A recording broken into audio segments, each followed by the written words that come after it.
એ વસ્તુ લેવા આવ્યો હું દુકાને, દુકાનદાર બેઠા ગ્રાહકની વાટે, વસ્તુ લેવા આવ્યો છું દુકાને. હે હું લેવા આવ્યા? એ વસ્તુ જોવે પણ સસ્તું જોવે. સસ્તું તો બાકસ આવે રૂપિયાનું. એ રૂપિયામાં તો બધી દુકાને બાકસ મળે. રૂપિયાના 2 બાકસ આપો તો સસ્તું કહેવાય. વાંધો નહીં, લાવો રૂપિયો. આ લ્યો. યો 2 બાકસ. પણ બાકસમાં દીવાસળી તો નથી. તમારે રૂપિયાના 2 બાકસ જોવે તો બાકસ ખાલી જ આવે ને. જો બોલો તો ખાલી બાકસ મારે શું કરવા? તો પણ પોણા રૂપિયાનું તો મારે બાકસ પડે. મારે તમને રૂપિયાના 2 બાકસ તો કેમ દેવા? તો આ કઈ સસ્તું થોડું કહેવાય? એક કામ કરો, ઓલી 10 ની સાની ભૂકી છે ને એ 5 માં મને આપો તો સસ્તું આપ્યું કહેવાય. વાંધો નહીં, લાવો 5 રૂપિયા. આ લ્યો.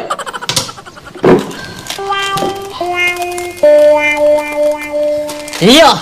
લ્યો બોલો, અડધી સાની ભૂકી તમે કાઢી લીધી. પણ કિંમત તો જોવો, 10 રૂપિયા લખી ને તોય મેં તમને 5 રૂપિયામાં સાની ભૂકી આપી. લ્યો બોલો, અડધી સાની ભૂકી કાઢી લીધી તો એમાં તો હું સસ્તું કહેવાય? 5 ની જ ભૂકી આપી તમે. ઉભા રહ્યો, હું તમને મફતમાં વસ્તુ આપું. હે ધોકો લેવા ગયા લાગે. હે વૈયા ગયા, નકર હમણાં મફતમાં એક ધોકો મારવો તો. મારી દુકાને મૂળ 19 ગ્રાહક છે, એમાં બધાય આવા ગ્રાહક છે. હેલા હું ગોતે લ્યો બોલો ક્યારુનો ઓયડીમાં કાક ગોતે છે? એ પતંગ ગોતતો છો? ઓરની 4 પતંગ જડી, લાવો પૈસા રીલ પવરાઈ આવું. ના રે ના, રીલ કાય પાવું ના, હજી ખેરની વાર છે, પછી રીલ પાજે. પણ પછી રીલ પાવામાં ટ્રાફિક થઈ જાય, પછી રીલ હારું ન પવાય. આ પર તું અત્યારથી રીલ પવરાવીને ઓયડીમાં મૂકી દઈશ. ખેરની હજી વાર છે, ત્યાં તો કુંડડા રીલ કાપી નાખશે.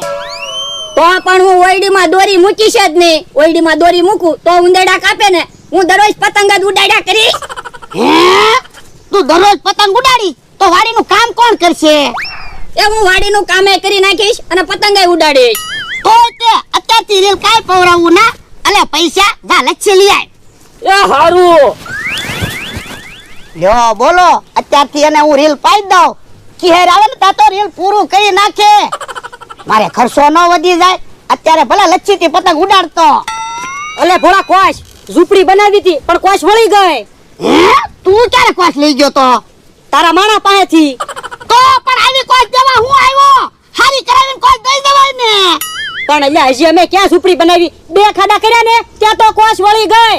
આ તો લાય 100 રૂપિયા, હું કોશ હારી કરાવી આવીશ. ઓ બાપા, પૈસા હોય